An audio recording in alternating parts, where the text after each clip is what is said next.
In this guide, I'm going to show you how to customize vSnapchat capture button.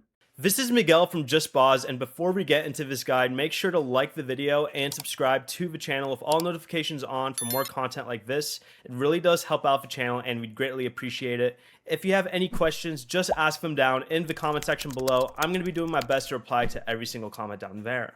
Begin by opening Snapchat and tap your profile icon in the top left corner, and then tap your Snapchat Plus membership card near the top of your profile. Scroll down and select the option that says Custom App Themes, and then tap Customize Theme at the bottom.